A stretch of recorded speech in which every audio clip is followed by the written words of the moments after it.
La Iglesia Evangélica de la Gracia en Barcelona le ofrece la presente grabación por gentileza de don José Grau y de su esposa doña María Beltrán. Le invitamos a visitar también la página web josegrau.es.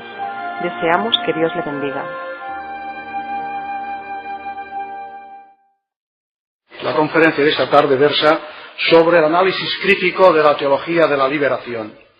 El tema podríamos dividirlo en dos grandes secciones, que podrían ser la cara y cruz de la teología de la liberación, y que vienen igualmente a corresponder a lo que se podría entender como los puntos de partida y las metas o puntos de llegada.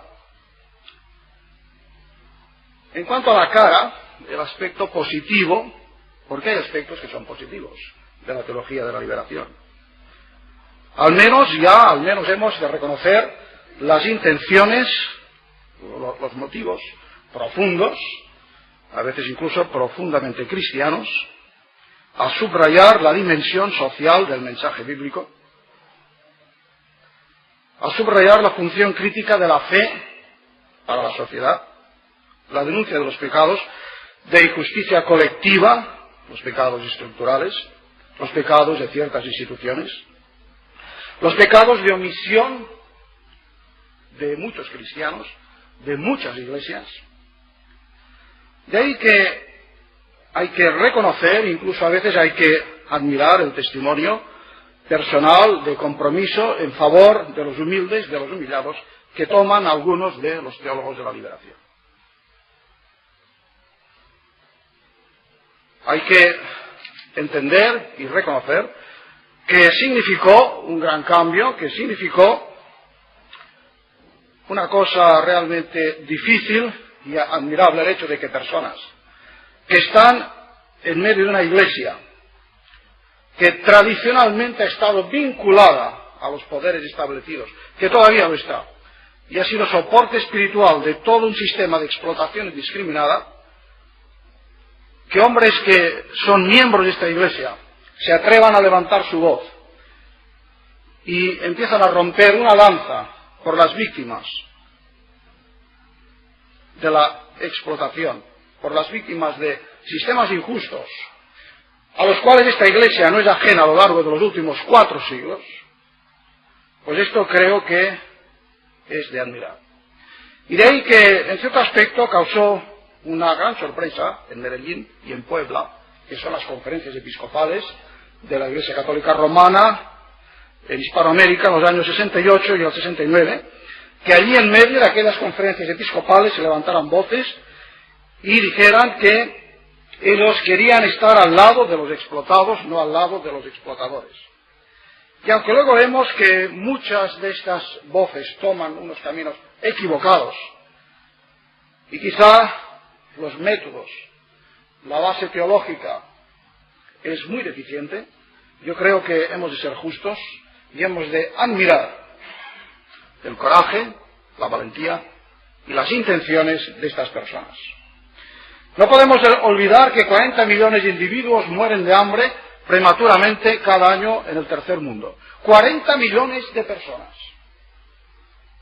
mueren o de hambre o por insuficiencia de alimentación, mueren a edades muy tempranas. Muchos de ellos son niños. Y lo que es aterrador pensando en el futuro es ya una realidad muy terrible en América del Sur, ahora ya. De ahí que entiendo que es positivo reconocer que hay un Estado que no marcha bien, una situación que no es lo que debiera ser y que por consiguiente no puede dejar indiferente al cristiano, porque es una situación contraria no solo a los derechos humanos, sino opuesta a la voluntad de Dios. Ya no sirve aquella espiritualidad de antaño que veía en los sufrimientos un lugar privilegiado de la voluntad de Dios, que pedía resignación y así producía estados pasivos de alienación, de desinterés para los problemas humanos. Aquello que se resumía en la frase, sufre ahora y te ganarás el cielo para después. Y curioso, porque esto pertenece más a la teología de esta iglesia, de la cual estábamos hablando, que no a la teología evangélica. O sea, por tus sufrimientos ahora te ganas el cielo. Esto no es bíblico, no es evangélico, no tenemos nada que ver con ello. Por consiguiente, es lógico que sintamos una simpatía por quienes, aún no habiendo ido a beber en las aguas más puras de la palabra de Dios, sin embargo, se rebela contra esa espiritualidad. Redescubrir la imagen de Dios, pues, en el pobre, en el que sufre, es positivo. No basta decirle que sus sufrimientos le van a dar una entrada más amplia en el cielo. Aparte de esto, no es verdad, porque los sufrimientos de nadie son redentores. Solo los sufrimientos de Cristo en la cruz son redentores. Aparte de esto, pues se necesita un corazón muy duro para hablar así. Al fin y al cabo, en el Evangelio hay palabras para los humildes, para los pobres, para las víctimas de la injusticia. Otro aspecto que considero que es positivo en muchos de los teólogos de la liberación es que han empezado a leer la Biblia. Esto siempre debe alegrarnos, aunque la lean con prejuicios, aunque la lean con unas gafas ahumadas, todavía con las luces de Trento, papado, etcétera, etcétera. Aunque sea una lectura sometida a errores y a dogmas equivocados.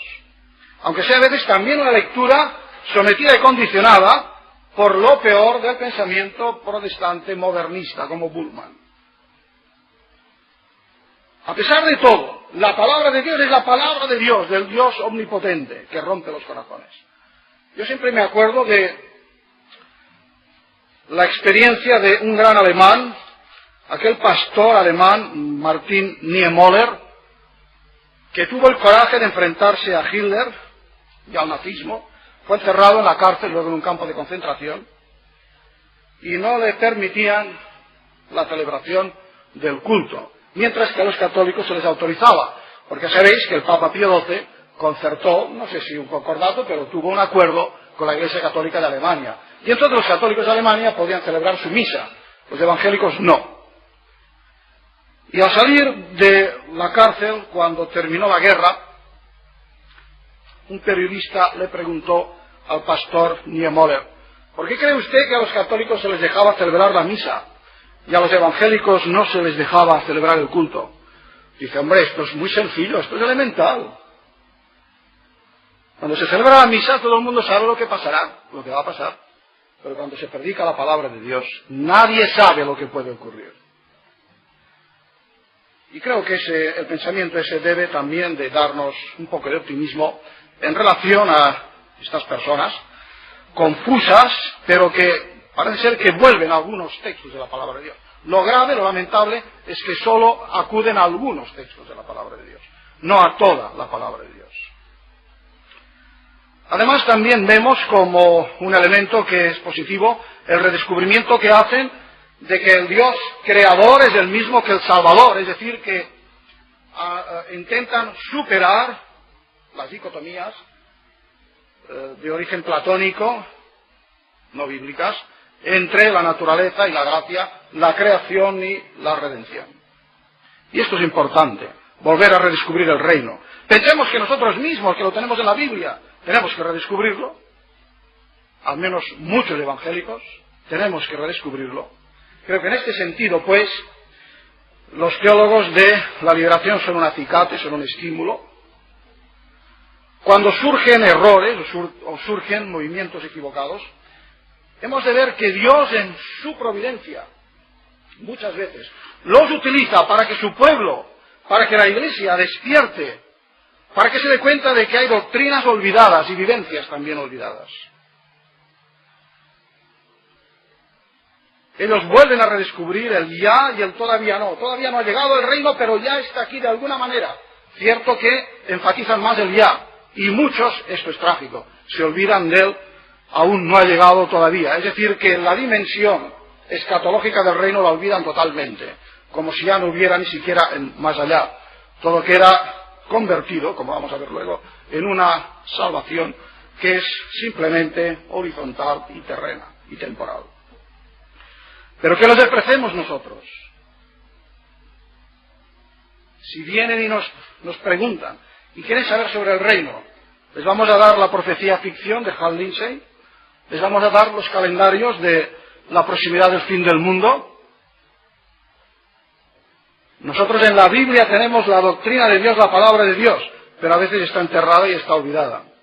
Y lo que circula por ahí, con el marchamo de literatura evangélica, a veces avergüenza, al menos a mí como editor y como escritor. Bien, otro aspecto que es positivo. El descubrimiento del pecado estructural, de los pecados institucionales. Cierto que algunos niegan el pecado en la dimensión individual, y esto es un grave error, de paso.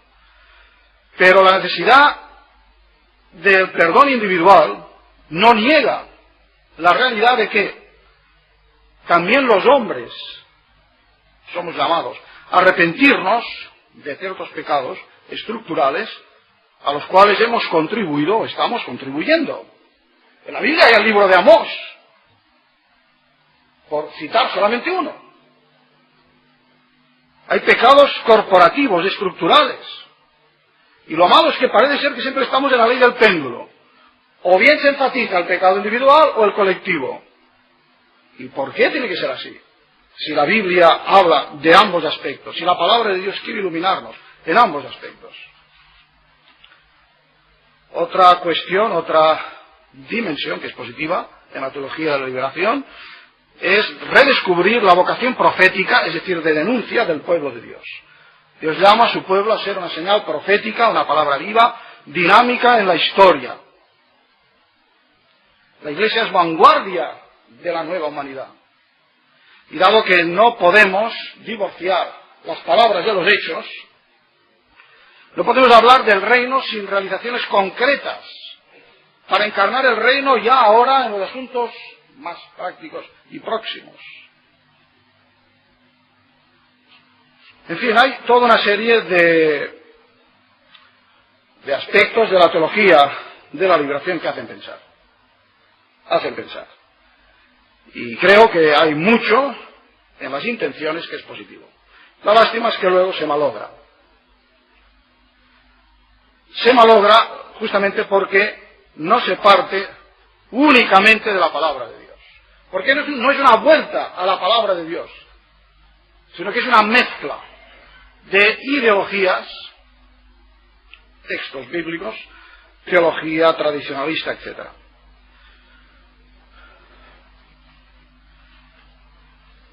Hemos hablado de la cara de la teología de la liberación, lo que podría ser positivo hasta cierto punto. Pero hay una cruz. En resumen, yo plantearía el siguiente. En primer lugar, es una teología que supedita la palabra de Dios a las situaciones. Es una teología situacional. Es decir, la palabra última, el tribunal último de apelación no es la Biblia. Aunque teóricamente se diga, en la práctica basta leer cualquier libro de los teólogos de la liberación para descubrirlo enseguida. La Biblia queda condicionada a la situación, lo que viene a ser a la palabra humana. En segundo lugar, es una teología muy confusa en cuanto a conceptos como la justificación, la salvación, los pobres, la liberación, etc. En tercer lugar, es una teología unidimensional, porque habrá excepciones, siempre hay excepciones, ya que no es un sistema sistemático ni coherente, sino que hay diversas teologías de la situación, pero suele ser una teología unidimensional en el sentido de que acaba reduciéndolo todo a la liberación terrena y temporal, en que la teología queda reducida a sociología, y en que uno casi, pues, si tuviera que darles la razón a los teólogos de la liberación, diría, bueno, pues ¿por qué leer más la Biblia? ¿O por qué estudiar más teología cristiana? Es mejor que estudiemos economía únicamente. O que cambiemos el Evangelio por el Capital de Carlos Marx.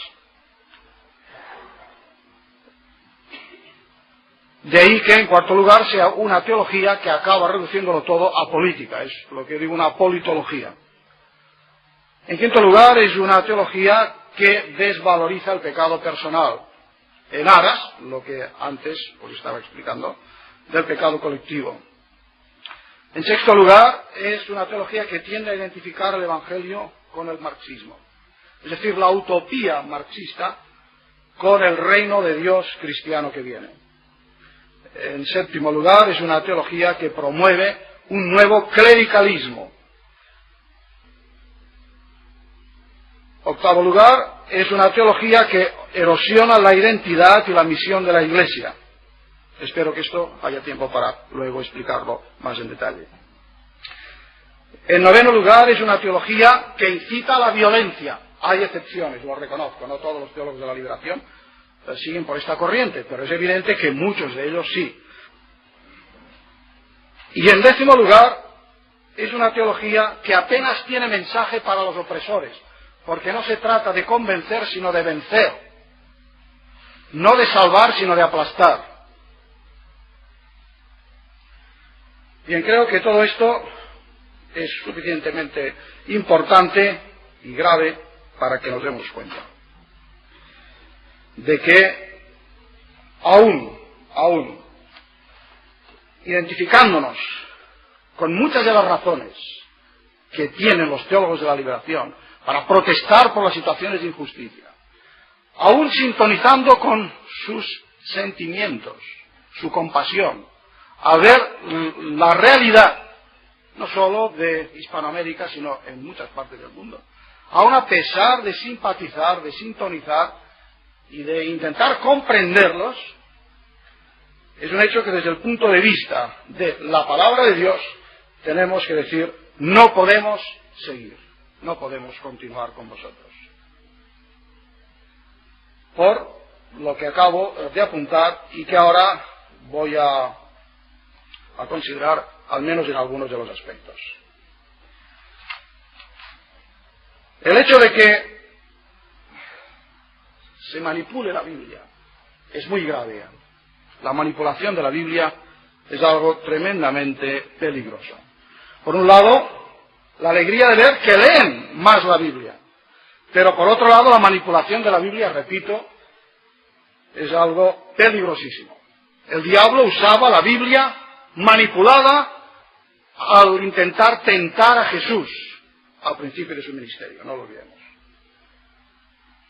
Pero si se parte de una salvación que únicamente es política, la liberación del Evangelio se ha de entender solamente en términos económicos, sociales o políticos, y entonces se privilegian unos textos en detrimento de otros. Por ejemplo, siempre se nos habla del Éxodo, el Éxodo de Egipto. El Éxodo, la salida del pueblo de Israel de Éxodo, es la clave, nos dicen, para entender el mensaje de la liberación divina. Bueno, ¿y por qué no el retorno del exilio de Babilonia? ¿Y por qué no los capítulos 13, 14 y 15 de Apocalipsis? También está en la Biblia y tienen mucho que decir sobre estas cuestiones. ¿O por qué no el capítulo 5 de Santiago? Pero aun en el supuesto de que tomáramos el Éxodo como el acontecimiento clave, tal como ha señalado un gran teólogo inglés y especialista en estas cuestiones y en el marxismo y la teología de la liberación, Andrés Kirk, dice, aun suponiendo que el Éxodo sea el tema central y clave, los teólogos de la liberación olvidan que la historia que Dios nos cuenta en el libro de Éxodo no se reduce a sacar a Israel de Egipto, sino que el gran problema es sacar Egipto del corazón de Israel. De ahí que Éxodo no termine con el paso del Mar Rojo, prosigue el relato. Hay la rebelión de las tribus, el episodio del becerro de oro, se plantea el problema de la idolatría, del culto y también de la justicia, sí señor. Luego se plantea el problema de la justicia, de las relaciones justas y armónicas entre las tribus, entre los seres humanos. Pero en el fondo nosotros aprendemos ya en el libro de Éxodo que Dios libera a su pueblo a un nivel mucho más profundo, que no es simplemente el político. La liberación bíblica puede incluir y debe incluir el aspecto social, político y económico, como consecuencia de la liberación espiritual, como resultado de la liberación espiritual. Pero lo que es antibíblico es reducir la salvación meramente al aspecto político. Es cierto, y hemos de confesar que a veces nosotros mismos lo hemos olvidado, la dimensión horizontal del mensaje evangélico. Pero esto no debe ser ahora justificante para que nos vayamos al extremo opuesto. Es muy importante recordar que Jesús mismo vincula el tema de la liberación al conocimiento de la verdad, y el conocimiento de la verdad al acatamiento a su palabra. En el Evangelio de Juan, capítulo 8, versículos del 31 al 36, Jesús establece de manera inequívoca esta relación. Si vosotros permaneciereis en mi palabra, seréis verdaderamente mis discípulos. Mi palabra, dice, y conoceréis la verdad. Palabra y verdad. Y la verdad os hará libres. La verdad os hará libres. La verdad de la palabra, la verdad de Dios. No las teorías, no las hipótesis humanas, sino la verdad de Dios. Así que concluye, si el Hijo os libertare, seréis verdaderamente libres. Si el Hijo os libertare, por su palabra y por la obra de la cruz y por su Espíritu.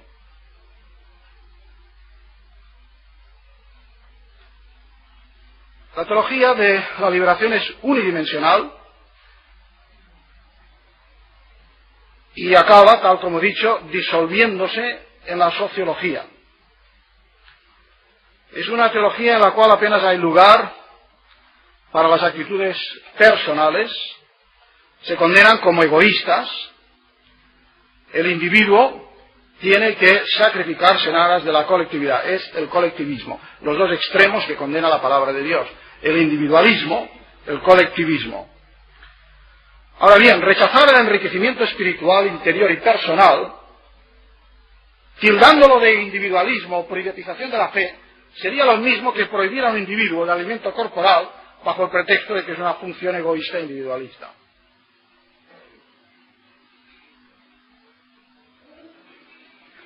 La atención dada a la dimensión social y pública del Evangelio no puede arrastrarnos al desinterés por la santificación personal y por la salvación eterna de las personas. De lo contrario, perderíamos la misma esencia del Evangelio. Pero es que, si vamos a la historia, dos ejemplos, dos hombres que lucharon en Inglaterra contra la esclavitud, Wilberforce y Newton. Estos hombres, cuando uno lee sus vidas, sus diarios, sus memorias, uno se da cuenta de que todo lo que hicieron a nivel social y político surgía de una fervorosa fe personal. Eran devotos cristianos bíblicos, y era de esta profunda fe personal que sacaron las razones, el aliento y las fuerzas para su tarea, en la Cámara de los Comunes inglesa, luego en Estados Unidos, en otros países, predicando desde las iglesias, citando a los pastores para que se ocuparan de ese tema social, el tema de la esclavitud, y así creando una conciencia colectiva que consiguió que fuera puesto fuera de la ley la esclavitud. Pero surgía de las profundidades de la fe personal de estos individuos. Y es así porque el mismo Evangelio, en el Nuevo Testamento, los apóstoles nos hablan y nos dicen que el que está en Cristo ya es una nueva creación, aunque socialmente sea un esclavo y aunque económicamente sea pobre, ya es una nueva creación, ya es un ser nuevo, no tiene que esperar a la liberación económica. Y cuidado con eso, no quiero caer en la hipocresía que antes he mencionado. Ya hay el cielo, por consiguiente ahora pues es igual que su país. Creo que esto no es cristiano. Pero tampoco lo es el negar que un esclavo, un pobre, una persona explotada, puede ser ya una nueva criatura, un ser nacido de nuevo, un ser amado por Dios, un hijo de Dios. Y aunque nosotros tenemos que adelantar ya algo del reino con nuestras actitudes, con nuestra manera de ser, de actuar, de obrar, es un hecho que la Biblia nos pinta el cuadro sombrío de la situación en el Imperio Romano en el primer siglo, y en este imperio, al convertirse las personas, eran hechos hombres nuevos y mujeres nuevas. Y Pablo insiste, y ya lo sabéis, lo escribe en Gálatas 3:27, 5:1, Colosenses 1:12, ya no hay ni esclavo ni libre, porque ya sois todos uno en Cristo Jesús, el cual nos libera del poder de las tinieblas y nos traslada al reino de su amado Hijo. Pablo no decía que liberar de la esclavitud forma parte del plan de Dios para que uno sea salvo. No decía eso. Él decía que la liberación de la esclavitud es el resultado de la salvación. No es el medio para ser salvo. Es la bendición, es la consecuencia, es la riqueza sobreabundante de Dios. Creo que esto es importante, hermanos. Y aquí hablo como protestante convencido, como cristiano bíblico. La justificación por la fe, una gran doctrina de la que no se lee nunca en los teólogos de la liberación. Porque si nosotros entendemos la liberación política como un camino de salvación, estamos de nuevo en la herejía pelagiana y tridentina de la salvación por las obras. Estamos restando gloria a la cruz de Cristo, a la obra de Cristo, a la persona de Cristo. Y estamos pensando que cuando empuñamos un arma, o simplemente cuando estamos en la defensa de los derechos de los obreros en un sindicato, estamos ya obrando nuestra salvación. Y no es así, y no es así. El amor que ha de movernos para ayudar a los demás y para hacer que ese mundo sea más justo y más habitable y más en consonancia con la voluntad de Dios, debe ser un amor de propina. Me explicaré, quiero que me entendáis. No es igual amar, porque sé que si estoy amando me estoy ganando el cielo, lo cual es egoísta, no es amor puro, no es amor limpio, que amar simplemente porque tengo que amar, porque quiero amar, porque sale del corazón inundado por el amor de Dios. No es igual hacer una obra de beneficencia, porque pensamos que con ella nos estamos construyendo una casita en el cielo, que amar porque simplemente Dios nos ha amado y Dios ha puesto amor en nosotros, y el amor entonces es libre, el amor entonces es una gracia. De gracia recibimos y de gracia damos. Ahora, la teología de la liberación, en este punto, para mí es tristísimo el tener que reconocerlo y tener palabras fuertes, pero es así. Aquí es completamente equivocada, y creo que tal vez aquí tenemos el secreto de todo el resto de los errores. Porque el punto de partida, lleno de buenas intenciones, sin embargo, no supo escoger los textos bíblicos, la luz de la palabra de Dios, para desembocar en una perspectiva ajustada a la revelación divina. Toda teología cristiana, y más una teología cristiana de la liberación, debe tener aquí su punto de partida, que el pecado es el mal más profundo que alcanza al hombre en lo más íntimo de su personalidad. Y el pecado significa darle la espalda personal, conscientemente a Dios, y erigir el camino nuestro, y no someternos a la soberanía de Dios y a la voluntad de Dios. De ahí que la primera liberación, a la que habrán de hacer referencia a todas las otras, es la liberación del pecado. Por consiguiente, no podemos limitar el campo de acción del pecado solamente a lo que se entiende por pecado social. Pero corrijo inmediatamente, aclaro, no por ello niego la importancia de los pecados estructurales, pero no está permitido a la luz de la Biblia caer tampoco en el otro extremo. Una correcta doctrina bíblica del pecado es lo único que nos permitirá insistir y discernir y penetrar en la gravedad de los pecados sociales y estructurales. Bueno, hay también el aspecto de identificar el Evangelio con el análisis marxista de la realidad. La teología de la liberación aquí también confunde las cosas, porque no es igual análisis que soluciones. Un médico puede hacer un análisis, un diagnóstico de la enfermedad de un paciente, un análisis correctísimo, un diagnóstico correctísimo, pero el mismo médico a veces es honesto y dice, pero no sé cómo curar esta enfermedad. Sé diagnosticarla, pero no tengo los medios para curarla. Todavía hay enfermedades incurables. Ahora, los teólogos de la liberación piensan que porque el análisis de la realidad realizado por el marxismo pone el dedo en la llaga, ciertamente, en algunas inconsecuencias, en algunas incoherencias, en algunos puntos en los cuales realmente hay injusticia, hay pecado, hay error. Esto no significa que el análisis marxista tenga la solución, porque hay que ser bastante obcecado, pongo por ejemplo, para ponerse como meta en camino hacia el reino de Dios la situación que hay en Cuba o la que hay en Etiopía. Creo que ser no ya iluso, sino estar ciego. Por otro lado, es evidente que Fidel en Cuba utilizan a los cristianos en todo caso para que les aplaudan, pero no para que los critiquen. Por ahora solo se puede criticar en las democracias occidentales. Y no es que estén libres de defectos, tienen muchísimos. Y creo que es tarea de la Iglesia en Occidente criticar también la democracia occidental, precisamente para que se purifique de todos sus pecados.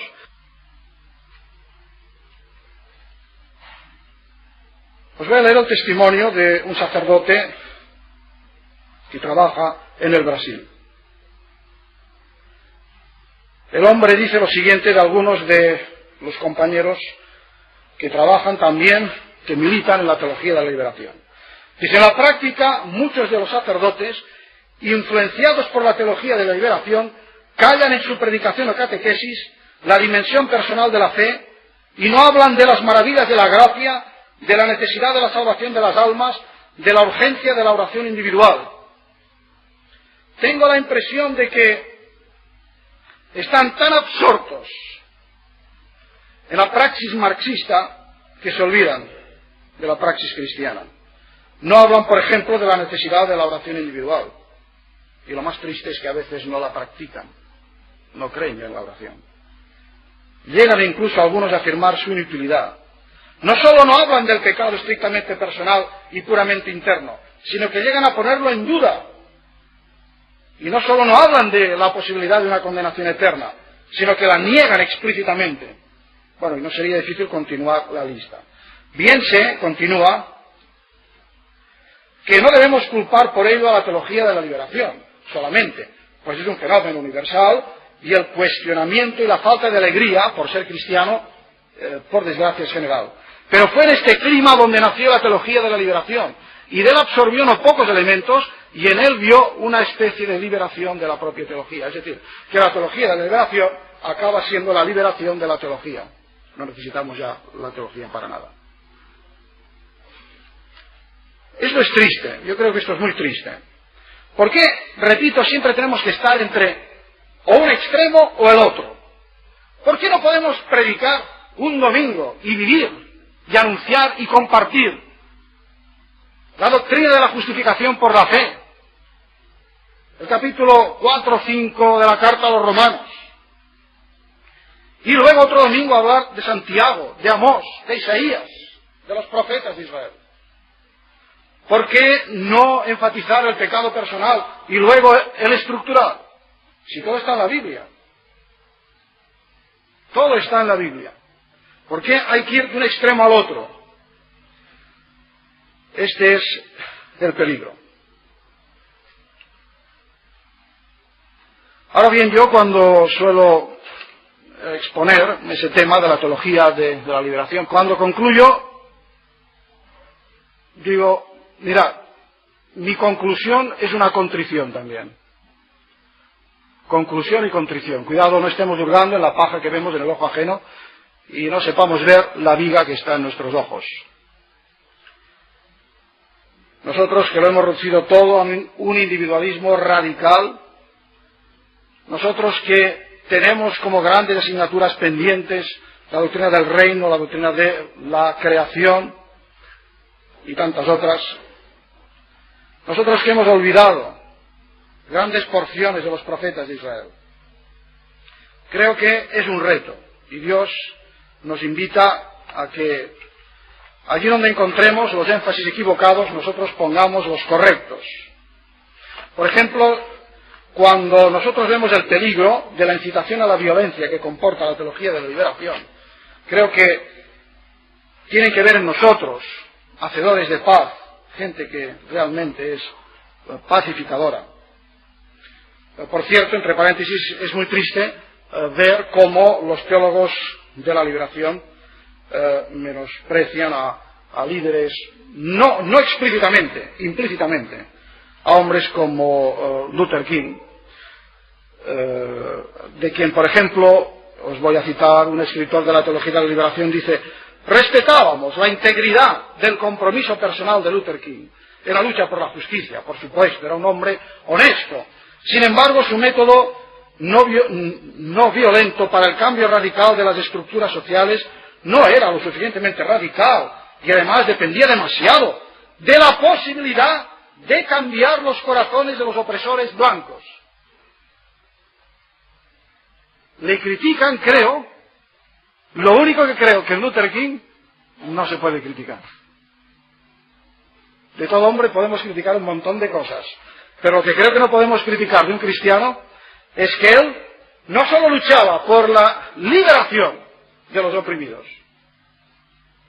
él luchaba también para avergonzar a los opresores y para que también los opresores tuvieran posibilidad de cambio de corazón.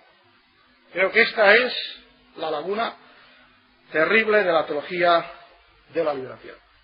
Y no la señalo solo yo, el teólogo alemán Jürgen Moltmann, que por cierto simpatiza y mucho con los teólogos de la liberación, estuvo en Sudamérica, hizo un viaje y también señaló esto. Y entonces escribió un maravilloso artículo que se llama La liberación de los opresores. Dice: ¿qué me decís de la liberación de los opresores? Y entonces él nos explica que a la teología de la liberación le hizo las siguientes reflexiones. La opresión siempre presenta dos caras. Por un lado está el explotador, por el otro está la víctima. El opresor es inhumano, el oprimido es deshumanizado. La opresión, pues, destroza la humanidad a ambos lados, no solo a uno, aunque de distinta forma, a través del mal por un lado, a través del sufrimiento por el otro. De ahí que el proceso de liberación del sufrimiento haya de emprenderse a ambos lados. Liberar a los oprimidos del sufrimiento, de la opresión, ha de ir unido a la liberación de los opresores, del pecado de la opresión. De lo contrario, no hay liberación para la libertad y para todos. Es cierto que el mensaje del Evangelio, el mensaje de Jesús, es un mensaje de gran amor, de una ternura infinita para con los más desgraciados, los vejados, los explotados, los pobres. Y aún el profeta Isaías, cuando habla de los tiempos mesiánicos, dice: en aquel tiempo el Evangelio será predicado a los pobres que a veces ni se enteraban de las palabras de los profetas. Pero cuando venga el Mesías, cuando venga el cumplimiento de los tiempos, la era mesiánica se caracterizará por este hecho, de que el Evangelio, la buena nueva, llegará hasta los pobres. ¿Pero para qué? ¿Para que continúen siendo pobres? ¿Para privilegiar su situación de pobres? Bueno, esto a mí me preocupa mucho en ese aspecto de la teología de la liberación. Todavía no lo he estudiado a fondo, pero una de las cosas que creo muy confusas es la predilección que ellos dan a los pobres, como si el hecho de ser pobre fuera ya un pasaporte para el cielo, como si el hecho de ser un explotado fuera sinónimo de ser una excelente persona, que incluso tendría derecho a la salvación. De nuevo tenemos siempre el lastre pelagiano de la salvación por obras.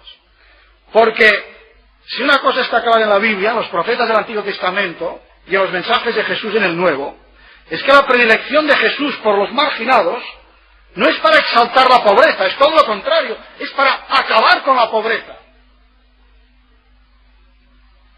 Por voluntad del Creador, el hombre está llamado a ser señor, dominador y centro de la creación, no su siervo o esclavo.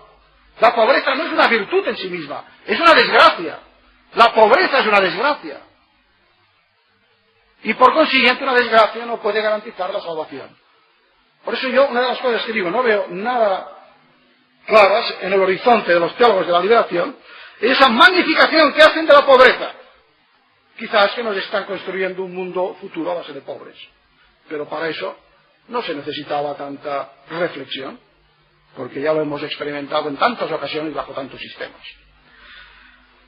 Creo que esa valoración de la pobreza como camino de salvación, como lugar privilegiado de salvación, es profundamente antibíblica.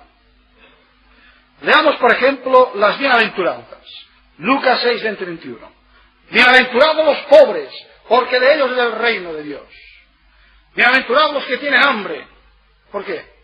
Porque continúen teniendo hambre siempre y así sean siempre bienaventurados. No, dice, serán saciados. Serán saciados.